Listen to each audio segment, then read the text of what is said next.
Hello students, welcome to Galaxy classes.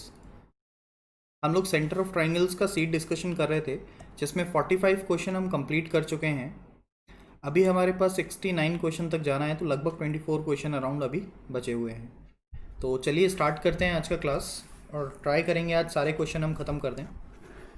पहला question है आपके सामने, कह रहा है ट्राइंगल ए बी सी में डी भुजा बी सी का मध्य बिंदु है, यह है मिड पॉइंट। फिर कह रहा है ए डी की लंबाई है 27, इस पर एन कोई बिंदु है और डी एन है 12 सेंटीमीटर। मतलब पूरा ए डी दे रखा है 27 और यहाँ पे कोई एन बिंदु है जो कि दिखा रहा है 12 सेंटीमीटर को। फिर आपसे कह रहा है त्रिभुज ए बी सी में बिंदु एन और उसके केंद्रक के बीच की दूरी। केंद्रक यहाँ कहीं होगा और केंद्रक होता कितना है, तो हम कहेंगे पूरी माध्यिका का अगर 2/3 भाग ऊपर से ले लिया जाए या 1/3 भाग नीचे से ले लिया जाए तो केंद्रक दिखा देता है। तो 27 को जब 3 भागों में विभाजित करोगे तो ऊपर वाला भाग जो आएगा वो 18 होगा और नीचे वाला भाग होगा 9। तो हम कहेंगे जी से लेके डी तक की वैल्यू होनी चाहिए 9। टोटल है 12, 12 में से 9 जाएगा तो बचेगा कितना, 3। तो हम कह देंगे एन जी जो है वो हो जाएगी 3 सेंटीमीटर। मतलब एन और केंद्रक के बीच की दूरी हो जाएगी 3 सेंटीमीटर। ठीक है, काफ़ी आसान क्वेश्चन था। अगले क्वेश्चन की तरफ चलते हैं। नेक्स्ट क्वेश्चन आपसे कह रहा है ट्राइंगल ए बी सी में केंद्रक जी है। त्रिभुज ए बी सी में केंद्रक है जी। ए डी और बी एक दूसरे को समकोण पर काटती हैं। ए डी और बी ई एक दूसरे को 90 डिग्री पर काटती हैं।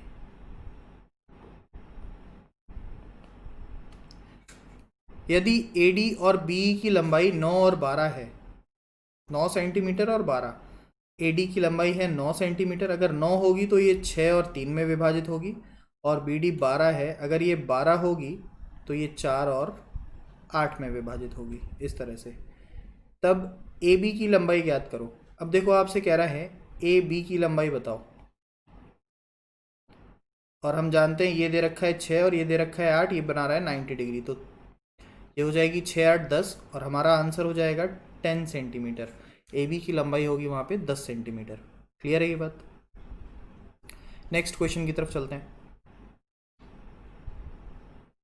ओके, अगला क्वेश्चन कह रहा है यदि त्रिभुज ए बी सी का केंद्रक जी है तथा क्षेत्रफल 60 सेंटीमीटर स्क्वायर है।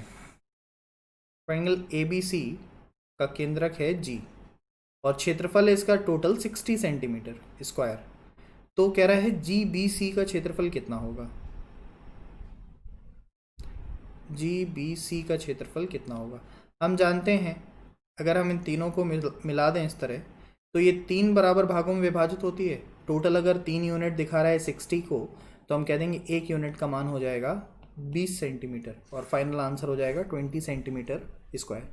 ये जब हम लोग सेंट्रॉइड पढ़ रहे होंगे उस टाइम पे हमने ये प्रॉपर्टीज़ देखी होंगी। यदि ए बी सी की माध्यिका सी डी और बी ई एक दूसरे को बिंदु ओ पर काटती हैं, तो ओ डी ई ये जो है तथा ए बी सी का अनुपात कितना होगा। ओके, अब देखो अगर इसको इस तरफ मिला दिया जाए तो हम कहेंगे त्रिभुज डी ई एफ में फिर से देखोगे तो आप कहोगे 6 इक्वल पार्ट बनाएगा। फिर से 1 2 3 4 5 6, जिस तरह से पूरा ट्राइंगल बाहर 6 इक्वल पार्ट बनाता है, उसी तरह जब डी ई एफ ट्राइंगल के अंदर मिड पॉइंट को मिलाकर आप एक त्रिभुज बनाओगे तो वो भी 6 बराबर भागों में विभाजित होगा। अगर ये 6 बराबर भाग में विभाजित हो रहा है तो आप देखो ये कितना है, तो ये है 2 यूनिट। डी ई का वैल्यू, ओ डी ई का वैल्यू आया है 2 यूनिट। पूरे ट्राइंगल का वैल्यू कितना है? तो हम जानते हैं अगर मध्य बिंदुओं को मिला दिया जाता है किसी भी त्रिभुज के तो वो 4 बराबर भागों में विभाजित होता है। अगर अंदर वाला भाग का हमने 6 लिया है क्षेत्रफल, तो बचे हुए 3 भाग का भी क्षेत्रफल 6 6 6 होगा। तो टोटल क्षेत्रफल कितना हो गया? 24। आंसर आ जाएगा 1:12। 1:12 के अनुपात में इनका क्षेत्रफल का अनुपात बन रहा होगा। नेक्स्ट क्वेश्चन देखते हैं यहाँ पे। ट्राइंगल ABC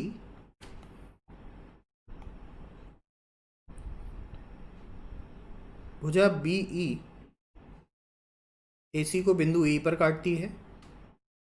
BG 6 सेंटीमीटर है, जहाँ पे G केंद्रक है।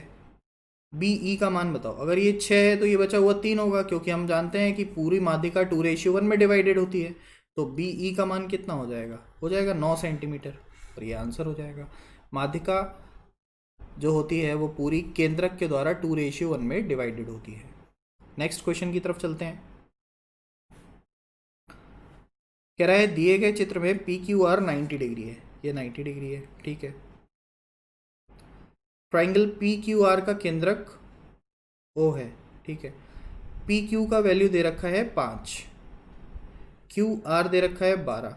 तो PR बता सकते हो कितना होता है? तो हमने ट्रिपलेट पढ़े होंगे 5, 12 और 13, अगर याद हो आपको। तो PR का वैल्यू हो जाएगा 13। अगर नहीं आ रहा है ये समझ में तो आप पाइथागोरस थ्योरम लगा के बेसिक से भी निकाल सकते हो। वैसे समझो कि 5, 12, 13 ये ट्राइंगल के ट्रिपलेट होते हैं, ठीक है। अगर ये मध्य बिंदु है तो इसने 6.5 और 6.5 में विभाजित किया होगा। और फिर हम जानते हैं कि अगर ये मध्य बिंदु है और ये समकोण की प्रॉपर्टी लगा रहा है तो ये QM भी 6.5 होगी।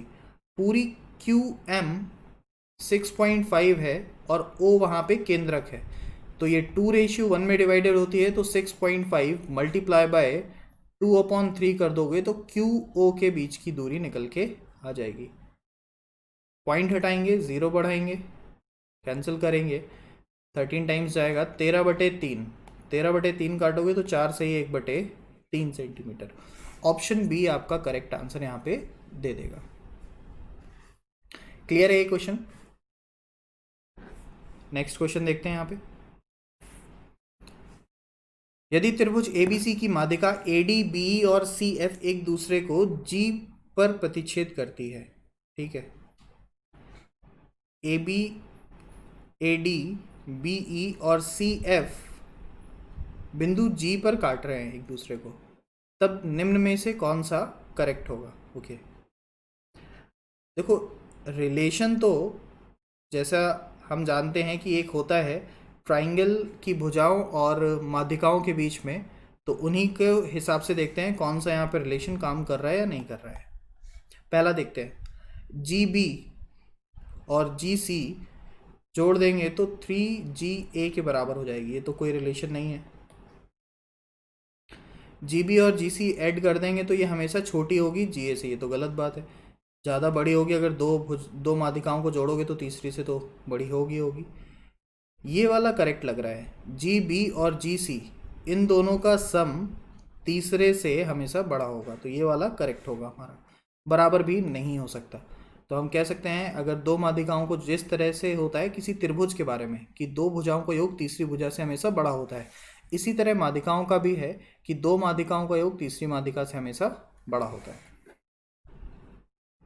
नेक्स्ट क्वेश्चन देखेंगे यहाँ पे। ट्राइंगल ABC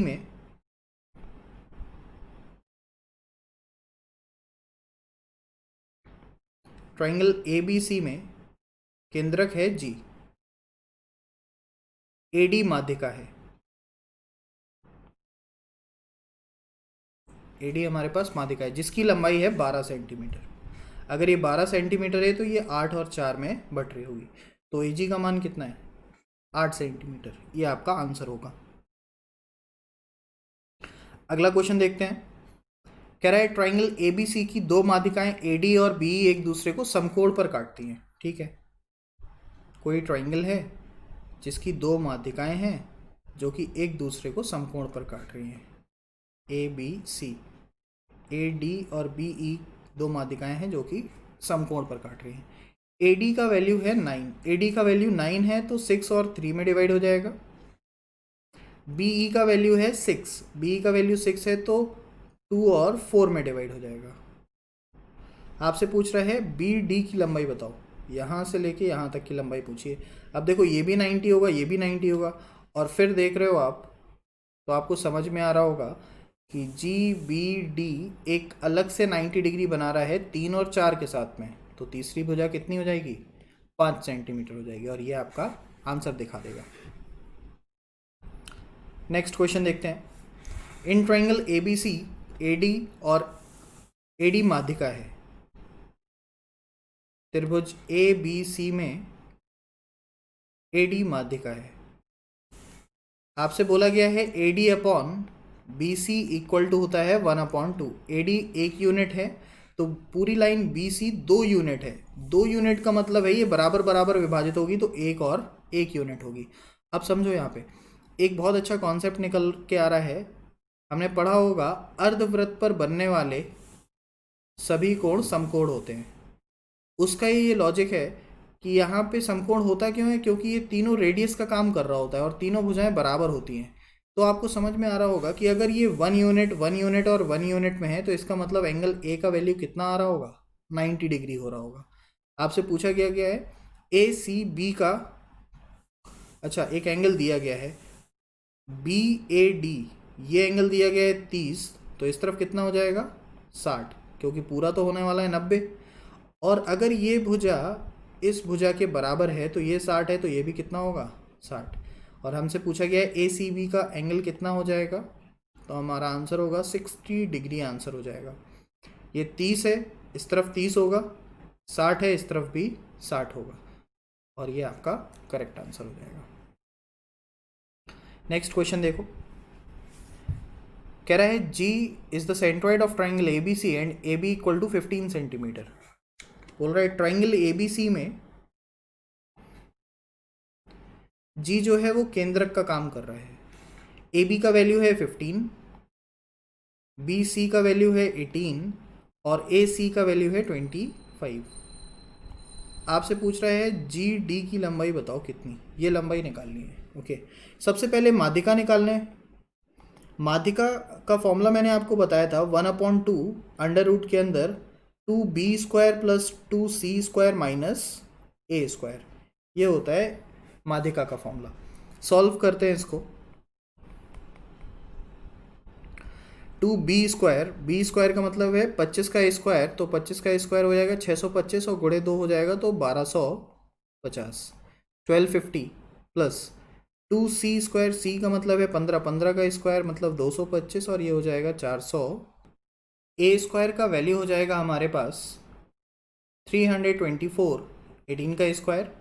और उसके बाद जब हम इसको सॉल्व करेंगे तो MA का जो वैल्यू निकल के आएगा वो निकल के आएगा 2√86।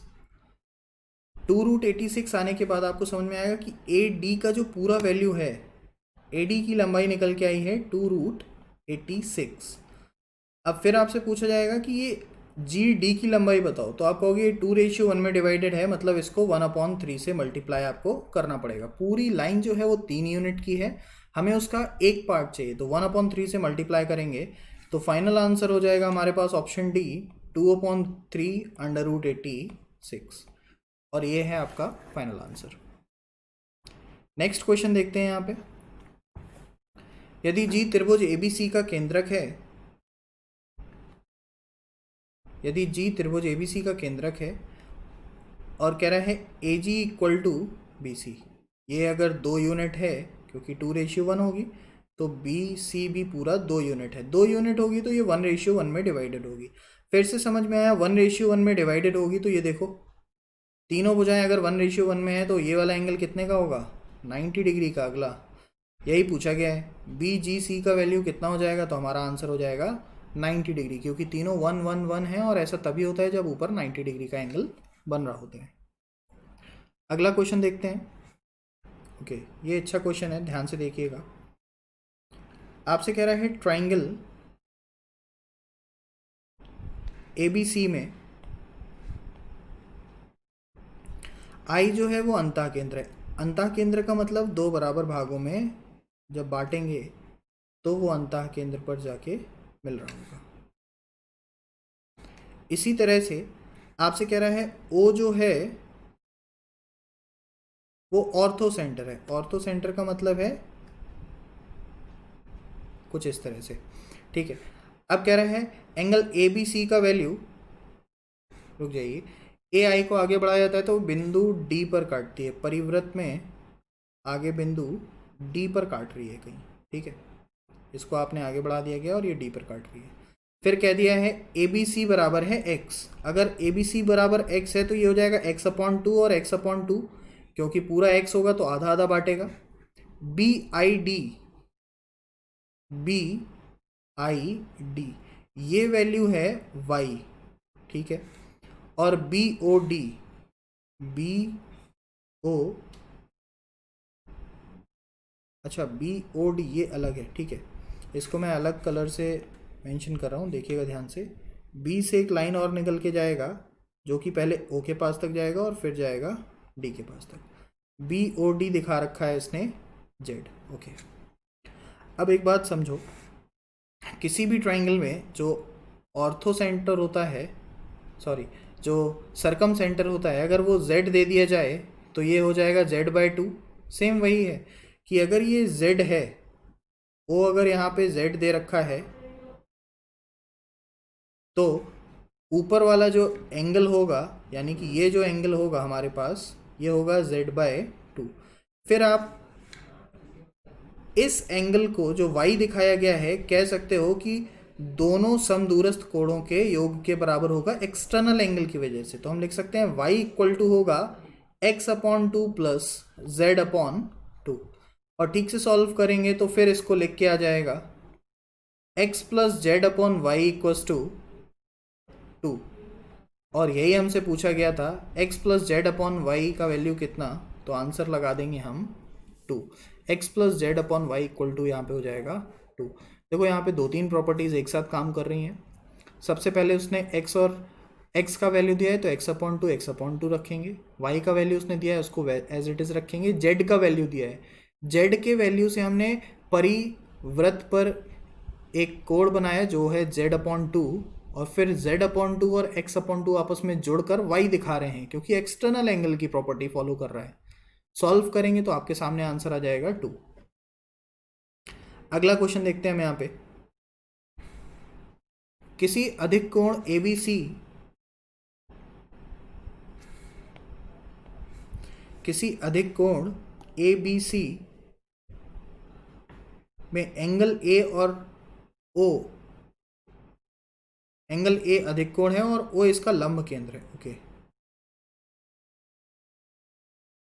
O जो है वो लंब केंद्र है। लंब केंद्र का मतलब होता है 90 डिग्री तीनों सामने वाली भुजा पर गिरा रहे हैं। आपसे कह रहा है BOC, BOC का वैल्यू है 54, तो एंगल A कितना हो जाएगा, तो ऊपर वाला एंगल कितना हो जाएगा, ये जो निकल के आता है ये होता है 180 minus angle A equal to 54 दे रखा है, तो एंगल A का मान हो जाएगा 180 माइनस 54 और आंसर आ जाएगा 126, 126 हो जाएगा एंगल A का वैल्यू। अगला क्वेश्चन देखते हैं। यदि H ट्राइंगल ABC का लंब केंद्र है, ठीक है, ये पॉइंट जो है वो लंब केंद्र है, देखिएगा ध्यान से, अच्छा क्वेश्चन है। तब HBC का लंब केंद्र बताओ कहाँ पे होगा, तो HBC ये जो नीचे छोटा सा ट्राइंगल बन रहा है ना, इसका लंब केंद्र पूछ रहा है। अब देखो इसका लंब केंद्र निकलेगा कैसे।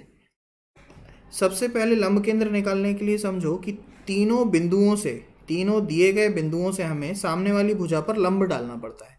तो अगर आप H से सामने वाली भुजा पर लंब डालोगे तो यही लाइन खींच रही होगी जो आप अभी देख रहे हो, पूरी स्ट्रेट लाइन। इसको मैं ठीक से बनाता हूं ताकि क्लियर रहे।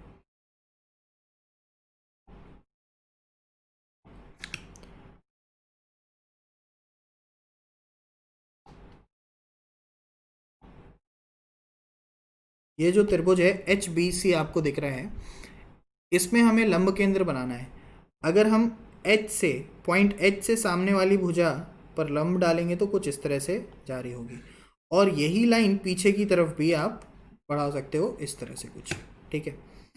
पॉइंट बी से जब आप परपेंडिकुलर डालोगे सामने वाली लाइन पे, तो आपको ये बात समझनी पड़ेगी कि अब परपेंडिकुलर आप डायरेक्ट नहीं डाल दोगे। जब आप सी एच को आगे की तरफ बढ़ाओगे तब आप उसमें परपेंडिकुलर डाल पाओगे बी से, और जैसे आप बी से परपेंडिकुलर डालोगे तो फिर से पॉइंट ए से निकल रही होगी। और इसी तरह जब तीसरी लाइन आप बी एच आगे की तरफ बढ़ाओगे तब जाके आप फाइनली पॉइंट सी से उसमें परपेंडिकुलर डाल पा रहे होगे।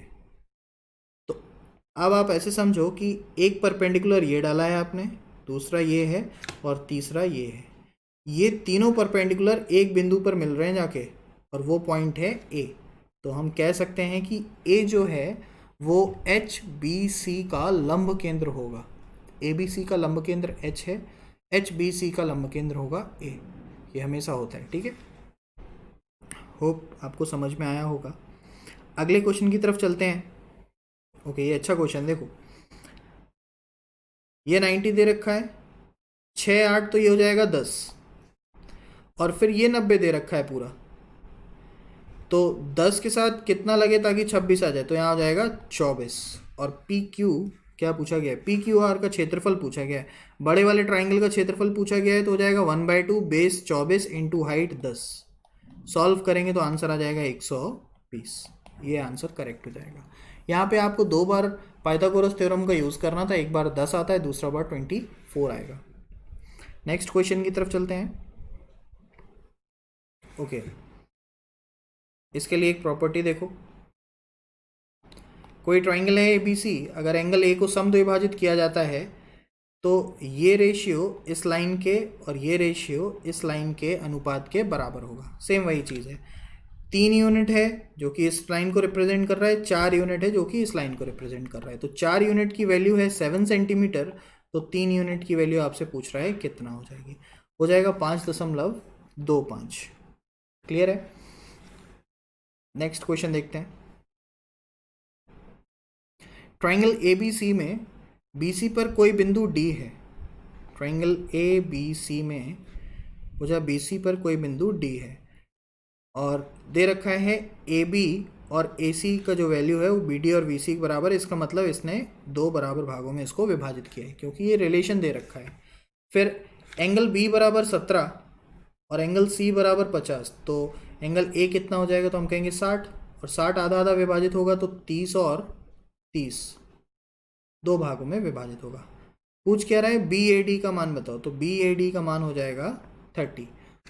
ऑप्शन ए हमारा यहाँ पे फाइनल आंसर होगा। अगला क्वेश्चन देखते हैं। जिस तरह इंटरनल बाइसेक्ट किया था हमने और रिलेशन एक बना था, उसी तरह सेम एक्सटर्नल बाइसेक्टर का भी एक रिलेशन है, उसको देख लेते हैं फिर आगे बढ़ते हैं। अगर कोई ट्राइंगल है ए बी सी और हमने उसको एक्सटर्नल बाइसेक्ट किया, तो बी सी को आगे बढ़ाने पर किसी बिंदु डी पर वो काटेगा। सेम रिलेशन होता है, ए बी अपॉन ए सी बराबर होता है B D upon C D. जो रिलेशन हम इन सेंटर के लिए यूज़ करते थे जब आंतरिक त्रिभुज को विभाजित किया जाता था, वही सेम रिलेशन हम एक्सटर्नल विभाजित किया जाएगा तब भी यूज़ करेंगे। इसका यूज़ करके फिर अब आप अपना आंसर बता सकते हो।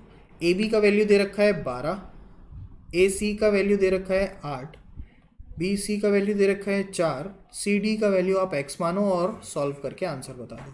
तो ये हो जाएगा 12/8 इक्वल टू बी डी का वैल्यू है 4 + x और सी डी का वैल्यू है x। सॉल्व करो और देखो आंसर कितना आ रहा है। मेरे ख्याल से x का जो वैल्यू है यहाँ पे वो 8 यूनिट हो जाएगा। ठीक है, चलिए अगला क्वेश्चन देखते हैं इसी के साथ में। Okay, triangle A B C में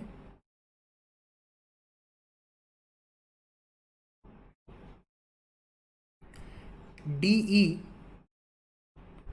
परपेंडिकुलर है बी सी के, डी बिंदु ए पर कोई बिंदु है, ए सी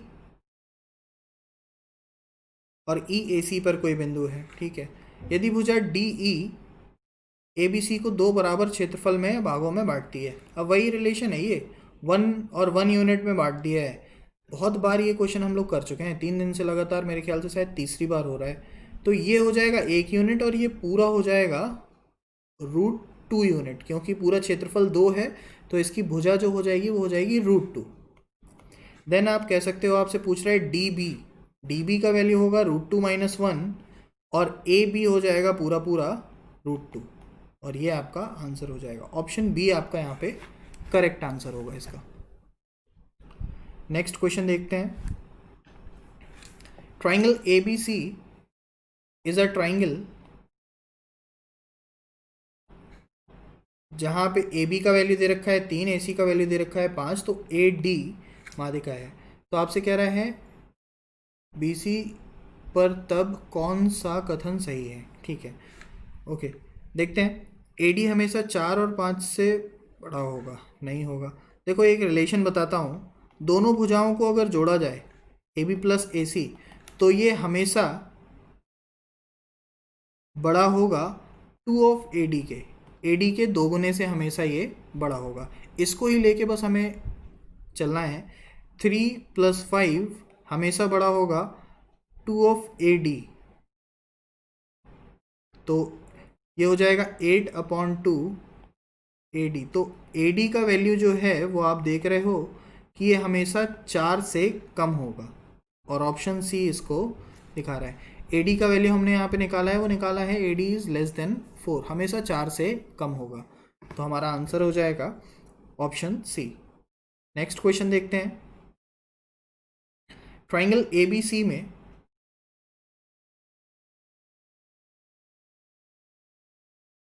एंगल ए बी सी को समद्विभाजित करते हैं परिवृत्त पर। चलो इसको ठीक से बनाते हैं, अच्छा क्वेश्चन है।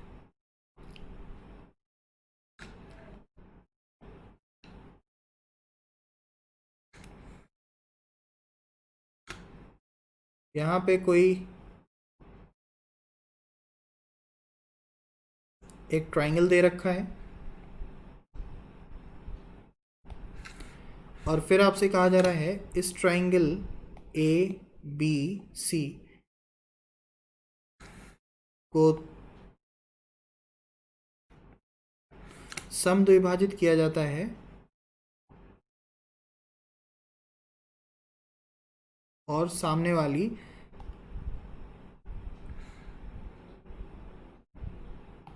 परिवृत्त पर मिलाया जाता है। और 3 बिंदु दे दिए हैं कि ए जो काटेगा वो x होगा,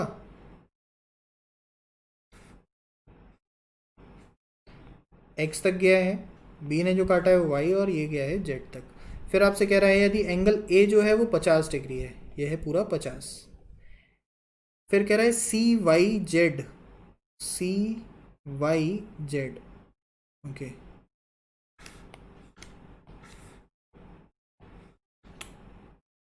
सी वाई जेड ये दे रखा है आपको,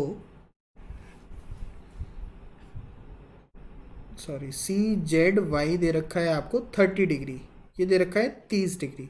और आपसे पूछ रहा है बी वाई सी का वैल्यू। एंगल बी वाई सी जो यहाँ पे पूछा जा रहा है ये एक्चुअली में सी नहीं है, ये है बी वाई जेड। क्योंकि अगर एंगल बी वाई सी पूछा जाएगा ये एंगल, तो ये तो उतना ही हो जाएगा जितना एंगल ए है, क्योंकि परिवृत्त पर जो कोण बनते हैं वो आपस में बराबर होते हैं अगर सेम उस पे सेम कॉर्ड पर बन रहे हैं। तो यहाँ पर अगर बी सी एक कॉर्ड होगा तो एंगल ए और एंगल वाई के द्वारा जो कॉर्ड एंगल बनेंगे वो दोनों सेम होंगे। तो ये नहीं पूछा गया है हमसे, बी वाई सी वहाँ पे मिसप्रिंट है, बी वाई जेड के बारे में पूछा गया है। बी वाई जेड देखो कैसे निकालेंगे, चलो एक एक करके देखते हैं। ये है अगर एंगल 30 दे रखा है आपको और ये एंगल दे रखा है आपको 50, तो इसको इंटरनल बाइसेक्ट किया गया है तो ये दोनों जगह हो जाएगा 25 और 25। बी वाई जेड इस एंगल के बारे में आपसे पूछा जा रहा है। अगर ये 25 और 25 है तो ये वाला एंगल कितना हो जाएगा, जब तीनों एक दूसरे को निकालेंगे तो यहाँ पे आएगा 90 माइनस एंगल ए बाय 2 और ये हो जाएगा 115। ये एंगल हो जाएगा 115। सेम इसी तरह देखो यहाँ पे ध्यान से, अगर ये एक कोण 30 दे रखा है जो कि सी वाई एक कॉर्ड पर बेस्ड है, इसी तरह ये दूसरा कोण भी यहाँ पे 30 डिग्री होगा। अगर ये 30 डिग्री है तो ये दूसरा भी 30 डिग्री होगा, क्योंकि दो बराबर भागों में विभाजित किया जा रहा है। और इसके हिसाब से आप कह सकते हो कि नीचे ये वाला जो ट्राइंगल बन रहा है हमारा O B C, triangle O B C 115 30, तो ये बचा हुआ कितना, तो ये हो जाएगा 35। अगर ये एंगल 35 हुआ देन आप कह सकते हो कि बी सी फिर से एक कॉर्ड है जो कि यहाँ पे बी सी एक कॉर्ड है जो कि 35 डिग्री का एंगल अगर बना रही है सी के साथ में, तो ये 35 डिग्री का ही एंगल बनाएगी वाई के साथ में। तो ये दोनों सेम हो जाएंगे और यहाँ पे भी हो जाएगा 35। आंसर फाइनल हमारे पास आ जाएगा 35। देखो ये थोड़ा सा कॉम्प्लिकेटेड क्वेश्चन था और बेसिकली ये बेस्ड है सर्कल के ऊपर। तो एक बार जब सर्कल पढ़ेंगे तब हम इसको फिर से देख लेंगे, क्योंकि अभी जो कॉर्ड वगैरह मैंने बताया वो आपको समझ में नहीं आए होंगे। नेक्स्ट क्वेश्चन की तरफ चलते हैं। आपसे कह रहा है ट्राइंगल ABC में AB और AC बराबर है, एंगल A एंगल B का 2 गुना है, ये दोनों बराबर हैं तो ये 1 यूनिट और ये हो जाएगा 2 यूनिट। कुछ इस तरह से AB का वैल्यू है 3 तो ये भी हो जाएगा 3। तो अंतःवृत्त और परिवृत्त, अंतः त्रिज्या और परित्रिज्या का अनुपात बता दो। ठीक है, अगर ठीक से देखोगे तो 2 यूनिट 1 यूनिट 1 यूनिट 4 यूनिट मिलके 180 दिखा रहा है, तो आप कहोगे 2 यूनिट का वैल्यू होगा 90 और बचे हुए 2 यूनिट होंगे 45 और 45। और इसके हिसाब से जब भी राइट एंगल की बात होती है तो इन रेडियस जो होती है, राइट एंगल की बात कर रहा हूँ, राइट एंगल में इन रेडियस जो होती है वो A प्लस B मतलब दोनों भुजाओं का योग माइनस सबसे बड़ी भुजा, और सबसे बड़ी भुजा इन दोनों के हिसाब से हो जाएगी अभी यहाँ पे 3√2, 1/√2 के हिसाब से हो जाएगी 3√2। डिवाइड बाय 2 कर दोगे तो ये निकल के आएगा आपके सामने इन रेडियस। और इसी तरह सर्कम रेडियस जब निकालेंगे तो राइट एंगल ट्राइंगल में सर्कम रेडियस जो होती है वो सबसे बड़ी भुजा यानी कि कर्ण का आधा होता है, क्योंकि मध्य बिंदु पर ही तो यहाँ पे सर्कम सेंटर बन रहा होगा, जिसकी वजह से सर्कम रेडियस हो जाएगी इसकी जस्ट आधी। दोनों को सॉल्व करो, सॉल्व करके देखो कौन सा रिजल्ट निकल के आ रहा है। तो मेरे ख्याल से ऑप्शन बी आपका करेक्ट होगा, √2 - 1/1। दोनों को सॉल्व करिएगा, सामने रेशियो में रख के क्रॉस मल्टीप्लाई कीजिएगा तो आंसर आपके सामने आ जाएगा। नेक्स्ट क्वेश्चन देखते हैं, यहाँ पे लास्ट क्वेश्चन है ये। आपसे कह रहा है त्रिभुज O, यदि त्रिभुज ABC में O जो है वो लंब केंद्र है, ABC में O जो है लंब केंद्र है, OF परपेंडिकुलर है AB पर और OE परपेंडिकुलर है AC पर। OE का वैल्यू दे रखा है 2 और BE का वैल्यू दे रखा है 5, तो ये बचा कितना 3। देन आपसे कह रहा है OF मल्टीप्लाई बाय OC का वैल्यू बताओ। ये देखो OF और OC का वैल्यू बताओ। तो अब समझना पड़ेगा कि यहाँ पे ये जो दो ट्राइंगल दिख रहे हैं आपको, ये दोनों आपस में सिमिलर हो जाएंगे, जिसकी वजह से इनकी भुजाओं का अनुपात भी समान होगा। तो 2 यूनिट यहाँ पर रखा हुआ है, ये 2 यूनिट यहाँ हो जाएगा और 3 यूनिट यहाँ हो जाएगा। तो जब मल्टीप्लाई करेंगे तो आंसर आ जाएगा 6 यूनिट और ये हो जाएगा आपका फाइनल आंसर। होप हमने सारे क्वेश्चन अच्छे से क्लियर किए हैं यहाँ पे। अगर आपको अभी भी किसी क्वेश्चन में डाउट लगता है तो प्लीज़ मुझे कमेंट सेक्शन में ज़रूर बताएं। नेक्स्ट क्लास जो होगी हम उसमें सर्कल स्टार्ट करने वाले हैं और इसी तरह सर्कल को लेके चलेंगे और पूरा सर्कल ख़त्म कर रहे होंगे। Thank you very much.